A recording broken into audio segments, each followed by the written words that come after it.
Christ in you.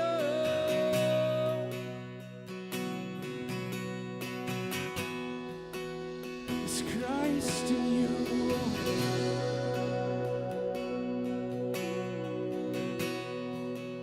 Sing these words. Sin has lost its power, and death has lost its sting, and from the grave you're risen victoriously. Oh, sin has lost its power, now death has lost its sting, from the grave you're risen victoriously.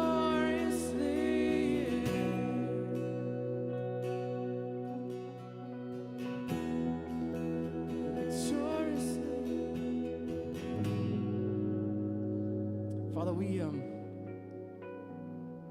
stand before you, and when we sing that line, that this light that's shining, that comes from you, that we run to, that we absorb, that we, in turn, our prayer is that we can push that light back out. And when we get down to it, it's just like we say, that light is Christ. It's Christ in me. It's Christ in each one of us in this building. It's Christ in this church, in this community, in this nation. And that's what we're chasing. And for a God who came and gave his life and was victorious over death, the one thing that scares everybody in this world, he was victorious over. That's not boring. A God who came to seek and save the lost, and the people who were pushed away and outcast, brought them back in and made them part of a family, made them part of something bigger than they could have imagined. That's not boring. And I pray, God, that we would see our faith as something that is alive, something that is moving, something that is creating hope in the lives of people around us and in our own lives and in the lives of our family and our friends and our church. Let us not be stagnant. Let us not be still, but let us move towards your light. Let us remember that it is the power of Christ in us, and in him we can do all things. So this morning we ask, God, that you would continue to remind us, allow us to continue to worship, and as we hear this message, let our ears be open, let our hearts be yearning to hear your voice. In your most glorious and holy name we pray, and as one church together we say, amen. You may be seated.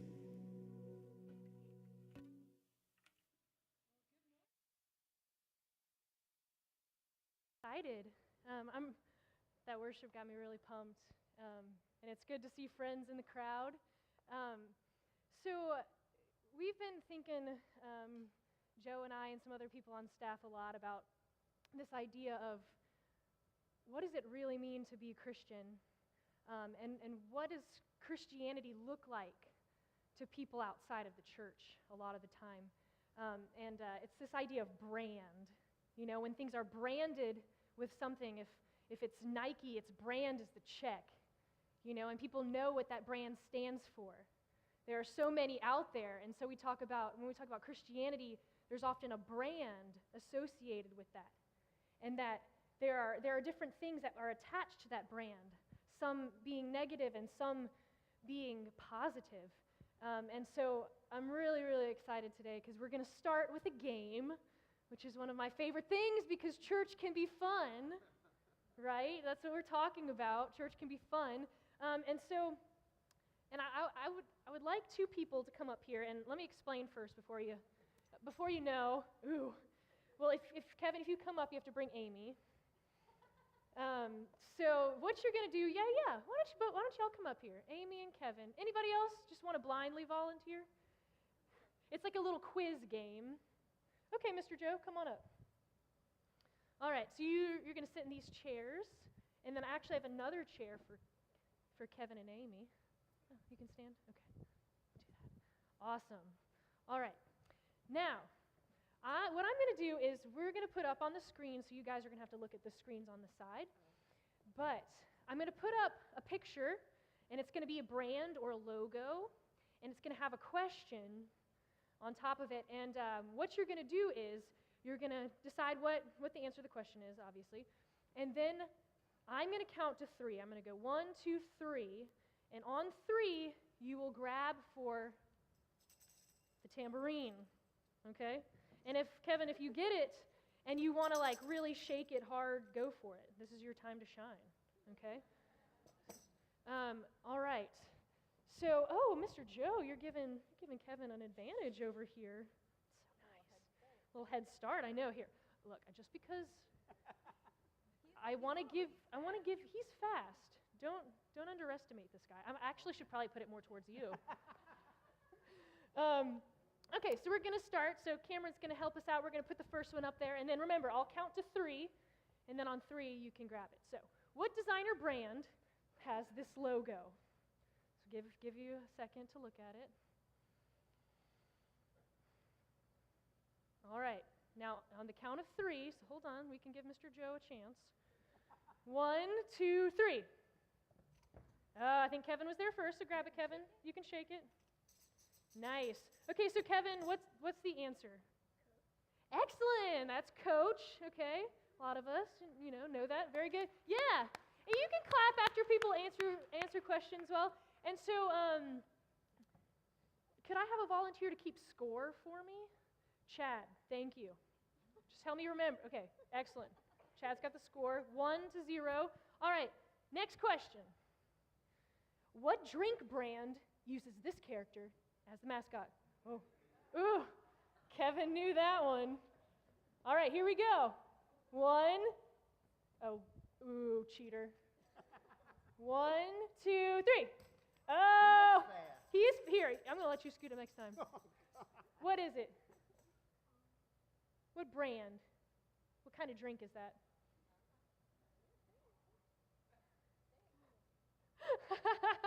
Yes, it is Kool-Aid. Give Joe and Kevin an applause for that one. That's awesome. Okay, yes. Okay, so score 2-0.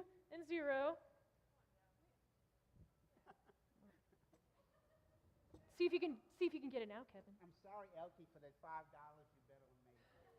All right, so here's the next one. What is the name of the sports team this logo represents? Sorry for the typo. So what sports team does this logo represent?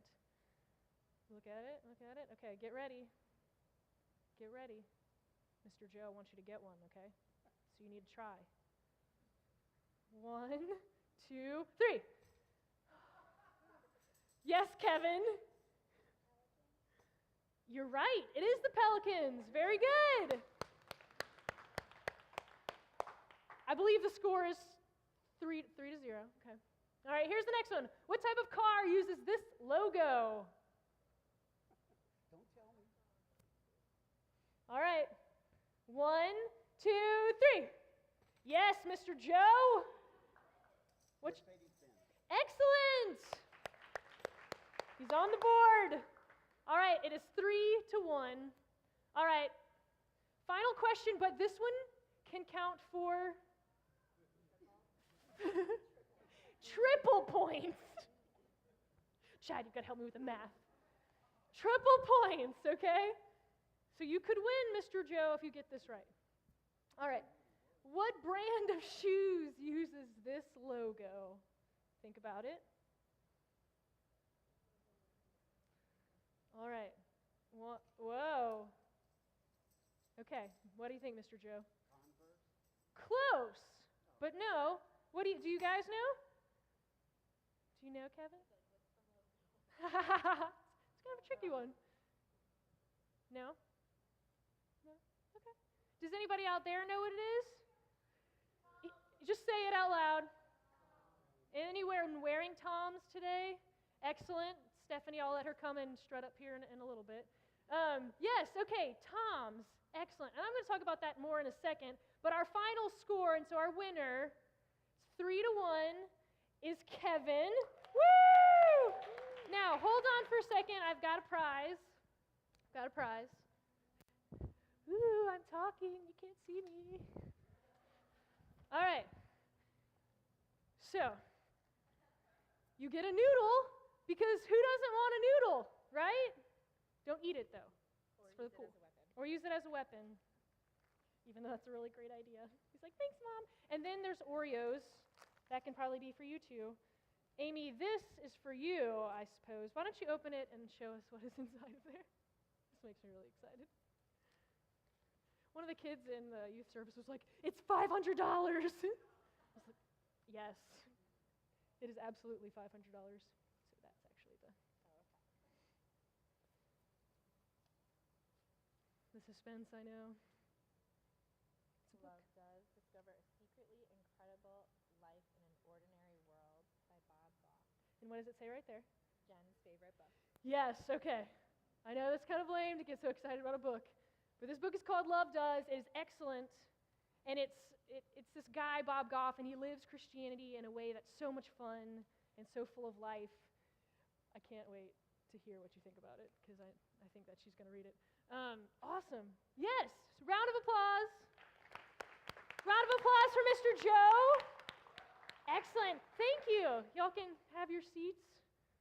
And I have a point.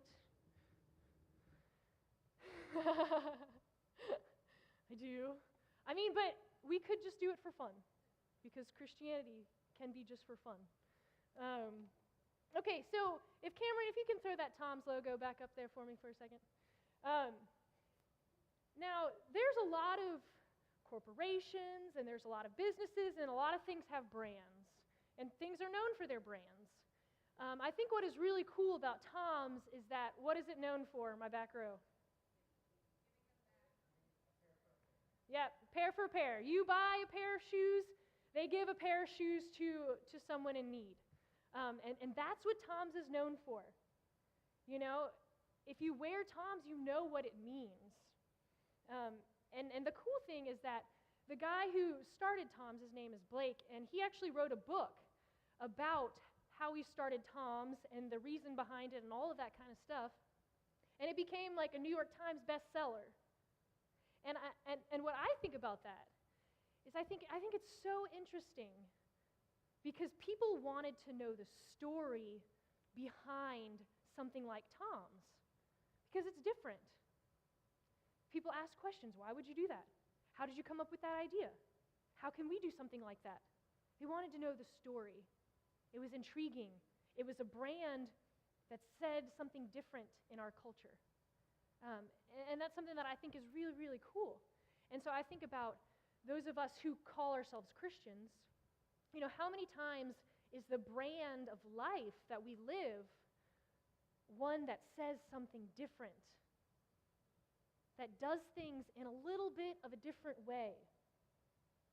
Is that the brand of Christianity that we are about? And I know, I'm excited later, because I'm going to get to share with you some really inspiring stories of people that I know that are living a brand of Christianity like that. But I know for a lot of us, Christianity has not always had that brand. You know, and for a lot of us, Christianity has taken on this boring feeling, you know? I mean, who in here has ever fallen asleep during one of these sermons? Yeah, you can be honest. Thanks, Zach. I appreciate that. It's because I'm loud. Yeah. No, and for so many people, that's what it's become. You know, and I just want to ask you, and this is like, you can shout out, you know, we're going to try to do this in a different way. You can talk for a second, then it's going to be me again. Why is it that people outside of the church often see the church and Christianity as boring? Do we have any ideas? Just spitballing, just throw it out there. Yes, rules and limits. Those are boring. How people live their lives. Yeah, definitely. If people are always, you know, moping, not that you don't have bad days, but you're like, well, I don't want to be a Christian. They never seem like happening.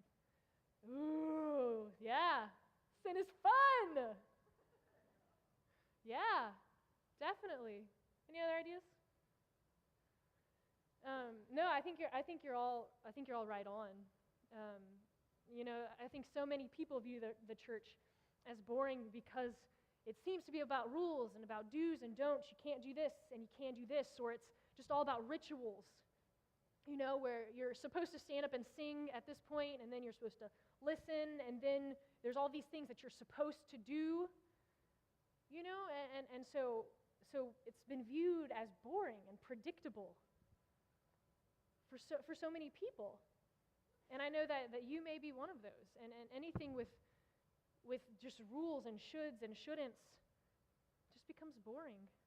And as I think about this idea, like it makes me really frustrated for us. Because, I have to ask myself, when did Christianity become boring? Because last time I checked, Christianity was about this man named Jesus. And the Jesus I know was anything but boring. Right? Matthew, Mark, Luke, and John, these books called the Gospels, they tell the story of Jesus. And when you read them, and I encourage you to if you've never before, because that is what Christianity is. The life of Jesus is what Christianity is. And Jesus did crazy things. Jesus did unpredictable things. Jesus did things with life in his eyes that dripped with purpose, and people were attracted to it, and they were drawn to it, and they needed to know whether they believed that he was who they said, or who he said he was, the Son of God, or whether they didn't believe that. They were still drawn to it because it was attractive. Jesus was the guy, right, that came into the temple, the worship center, and he turned over the tables of people selling things in it. That's unpredictable. It's not boring. People would come to church all the time if stuff like that happened. That's why Joe sometimes likes to break things.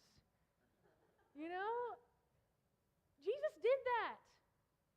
He's supposed to be a holy man, and they're like, he's turning over tables. He looks really mad about something. What's that all about? That was Jesus. Jesus was the guy who sees Zacchaeus, a tax collector. Tax collectors were considered thieves and lowlifes. And he sees Zacchaeus, and he's like, I want to hang out with that guy. And I want to hang out with that guy's friends. And so I love this part because Jesus actually invites himself over to someone else's house for dinner. I love that, right? I get accused of doing that, and I feel like I can just say, Jesus did it. But yeah, he invites himself over to dinner, and he has dinner with this guy Zacchaeus. And Zacchaeus decides, you know what? I'm just going to give all my money away now because I hung out with Jesus, and it changed my life. That's unpredictable. Things like that just happened all the time around Jesus. Jesus lets a prostitute wash his feet with other people from the church or religious people looking on. And he even stands up for her when they want to throw stones. That's Jesus. It's not boring. That's not typical. It's not usual. That's blockbuster hit material. Jesus was the one that touched the leper who no one would want to touch. He was the one who healed the blind. He was the one who raised someone from the dead. That was Jesus. He had life in his eyes. He said things that drew people. He talked about life all the time. I'm the bread of life. If you come to me, you'll never be hungry again. I am water that will never make you thirsty again. That's the stuff that he said. It baffled people. It confounded people. It puzzled people. People didn't get it. They didn't understand why, but they wanted to know. And there's a conversation that Jesus has with this guy named Thomas. And Thomas was one of Jesus' friends, had been following Jesus. And there's this moment where Thomas is asking Jesus, still kind of struggling with well, who are you? What's going on here? I can't connect the dots with you. And Jesus looks at him and he goes, really, Thomas? After all this time, you still don't understand who I am? And I'm going to have Cameron put up the next part of this. And this is what Jesus says to him. He's trying to explain to him what it is that is so attractive. And he says, I'm the way, and I'm the truth, and I'm the life. No one comes to the Father except through me. And then he goes on to say this, and I think this is very interesting. He says, Thomas, the words that I'm saying to you are not just my words. Rather, it is the Father, the God of the universe, living in me who is doing his work. Believe me when I say that I am in the Father and the Father is in me, or at least believe on the miracles themselves. I tell you the truth, anyone who has faith in me will do what I've been doing, and he will do even greater things than these, because I'm going to the Father. And what stands out to me so much, and you can leave that there, Cameron, what stands out to me so much about this is the way that Jesus responds to Thomas. And I feel like it's such a model for how we get to respond to people when they ask us questions, because they will. You know, and I think it's the opportunity for us to say, like, Jesus, it's not me. It's the Father, the God who started all of this. That is who is in me. That is who I am. That's who's doing this and doing the work through me. That's what Jesus says. He says that's where the power is from. And then he says, and those of us who have faith in him, who come to him, who believe that he actually is life, he says, you're going to do it too. You won't even be able to help it. People will be drawn to you, and you will not be able to help it because there's going to be life in you. And that life is very attractive to the world. It's very attractive. It looks like Jesus. And Jesus says, you're going to do even greater things. You can do even greater things than I've been doing because of the Father. And that's not boring. That's unpredictable. There may be traditions and things and disciplines that we have, but the life of a Christian is not marked only by discipline. It's marked by the life of Jesus that moves us to do things that are different. And that's what Jesus is saying. One of the things that I love to look at is, if we look at the early church, the church that happened right after Jesus dies on the cross and then is risen again and tells his disciples, I want you to go out and I want you to share this message of life. The church that happens because of that is this church that we're going to read a little bit about, and I want us to look at what it looked like. And I know a lot of you have heard this before. And so it starts out, it's the Acts 2. It says, they devoted themselves to the apostles' teaching. They devoted themselves to fellowship, to eating together, to breaking bread, and to prayer. And everyone was filled with awe at the many wonders and signs performed by the apostles. And it says all the believers were together and had everything in common. They sold property and possessions to give to anyone who had need. It says every day they continued to meet together in the temple courts. They broke bread in their homes and they ate together with glad and sincere hearts. That sounds like fun. And it says they praised God and they enjoyed the favor of all people. And the Lord added to their number daily those who are being brought back to life, who are being saved by that message. That's attractive. Life like that is attractive. It's appealing. And if nothing else, it makes people ask why. Why would you share your possessions? Why would you give to people in need? Why wouldn't you just look out for yourself? Why would you live like this? And the evidence of the attraction was in the people who kept coming. Church is not about numbers, but it is true that when something has life, begins to grow. And that's what was happening. And that Christianity was not boring. It was not predictable. They may have broke bread every day. They may have prayed every day. They might have done all of those things, but it was still not boring. And so saying all of that, I guess it comes to us. And so what does that mean for us? I've been thinking a lot about this idea of what it looks like to live a life that is not typical, a life that is fueled by Jesus, that looks a little bit different. And the book that I gave Amy, Love Does, has a really cool quote in it by this guy named Bob Goff. And sort of the premise of the book is just that love is active. Love does stuff. If it's really love, it moves and it breathes life. And every chapter is just a story that will blow your mind about this guy who takes ordinary things and just sees Jesus in them. And this is a quote from that, so you can go ahead and throw that up there, Cameron. He says there's nothing wrong with being typical, I guess, but there's nothing fundamentally right about it either. I've never read in Genesis that God created typical and called it good. Instead, I think men who were bored made up typical and called it, if not good, at least acceptable. He says people who follow Jesus, though, are no longer typical. God is constantly inviting them into a life that moves away from typical. Even if they have normal jobs, live in normal houses, and drive normal cars, they're just not the same anymore. And I love this because I believe that when we know Jesus, our lives are constantly called away from the typical and the usual. Constantly. And it's not just for the people of Acts, but it's for us today. And people are living it and they're doing it. And I have a few examples of people that I know that have been inspiring to me and that have begun to teach me what it means to maybe live a little bit differently and be creative with the life that God has given us. And so I want to throw up the first picture up there. This is a girl named Megan Boudreau. Megan Boudreau went to high school with me. She was the prom queen. We graduated the same year. We took a lot of the same classes, had a lot of the same friends, had very similar lives and upbringings. We grew up in the same area. I guess about 2 years ago, I was just looking around on Facebook, and she popped up on my news feed. And I see all these pictures with her and little kids, and I, of course, start stalking her a little bit.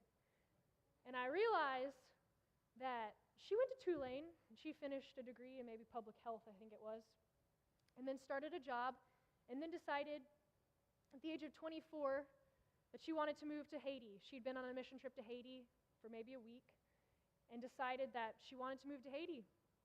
And she started a nonprofit organization at the age of 24 called Respire Haiti, and it's empowering orphans and neglected children and empowering them with education. I was blown away by this because it's like, I know this girl. We had all the same classes, very similar lives, and I saw her do this, and it made me ask questions. I sent her an email, and I'm a Christian, and it made me ask questions. And I sent her an email, and I was like, how did this happen? This is awesome. Like, you really, believe the stuff that Jesus says. We say that, but it's funny. And she did. And I put this one first because I have a lot of other ones, it may not be moving to a third world country. That's not the only way to not be typical. That's just one example. I have a couple other people that I want to sort of introduce you to. This is a guy named John Wondergem. I actually met John with Zach at a banquet, and John was being honored. He is a special education teacher at Folsom Elementary, and I remember when they were talking about him, one of the things they kind of said, and it was almost like they sort of slipped it in casually, but they said that he gave an organ, and I remember walking away being like, that dude gave an organ. That's hardcore. It's totally not typical. And I was talking to Zach about it, and of course, Zach knows John, and so gave me his contact info, and I emailed him, and he's like, why don't you just text me, and we can have a conversation. And so I started asking him questions, like, why'd you do that? What led you to do that? And he was just like, well, there was a kid at my church in the youth group. He was on dialysis. One of his kidneys had stopped working, and he was on dialysis for 8 hours a day. And he was like, I told his mom, hey, I've got 2 kidneys. If he wants one, let me know. And he said, and it's just so funny, he said, and a couple months later, there I was at Tulane Medical, following through on my promise. He's a normal guy. He lives here in our area. That's not typical. He saw a need, and he said, I'm going to meet it, because that's what love does. I think it's awesome. I want to look at another one. This is my buddy Jeff Hogg. Some of you guys might know Jeff Hogg. He used to work here at St. Timothy. That's his wife, Shannon. Love them. Something about Jeff that I've recently found out that I think is really cool is that Jeff has decided to start volunteering with the organization CASA and become an advocate for children in the court system who are neglected and abused, and to be their voice. He'll meet with students outside and hear their stories and do some of the things that a parent would normally do to advocate on behalf of their child, and go to court with them. And then if he has to speak on their behalf, he will. And Jeff works at North Cross. He's a youth director over there. He's a regular guy. He's doing things that are not typical because of the love of Jesus that's compelling him. It's different. And I use all of these examples, and I know that there are so many examples here in this room of you guys doing life in a way that's not typical. There's a lot of people that went to the mission on Friday night, and served dinner and talked to people who were living on the streets and enjoyed doing it, who were having a blast. That's not typical. And it was because the love of Jesus just flowing out of them. It wasn't something they're working for, something that just happens. And it's really living the life following after Jesus. It's any time that you choose because of the love of Jesus to forgive when it would be easier not to, that's not typical. When you choose to trust instead of worry, that's not typical. When you live in the midst of a disease and you have hope, that's not typical. That's different. It makes people ask questions. It's attractive. It's not boring. We have the opportunity to live those lives. It's so exciting. And my challenge for us is to maybe go back and think, is the Christianity that I'm seeking to live out, is it the one that I've learned from the culture? Is it the one that I've even learned from the church? Or is it the one that I've learned from Jesus? Because the church, when it loses its eyes on Jesus, begins to be dull and boring and predictable and ritualistic. But the church, when it keeps its eyes set on Jesus, is life-giving, is joyful, is full of peace, is full of hope, is so attractive. And so that's my challenge for us. Just fix our eyes on Jesus.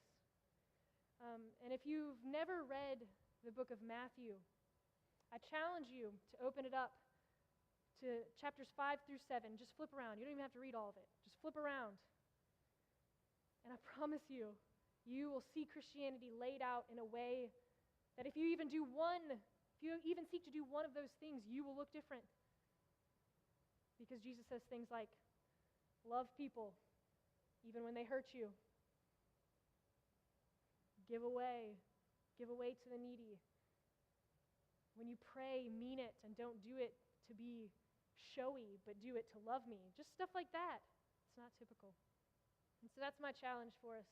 I would love to pray, and then we're going to continue in worship. Dear Heavenly Father, God, I thank you for every person in this room. Father, I pray that you would attract us, that you would woo us, that you would be what is so intriguing and so appealing in this life. And I pray, Father, that you would open our eyes to see that it's you. Everything beautiful and everything good is you, just strewn across creation in people and in places. And Father, I just pray that you would open our eyes up to the truth, that you are the way and the truth and the life, and that we can experience that too. And Father, I pray that we would be a church that walks like Jesus did, that does things like Jesus did, that does community like Jesus did. And Father, I know that you will take us on an adventure that we could never imagine or create for ourselves, because we couldn't think it up on our own. So Father, I pray for your creativity to flow. I pray for your life to flow, for your peace to flow, and that we would just be lost and captivated by all that you are. We love you. Amen.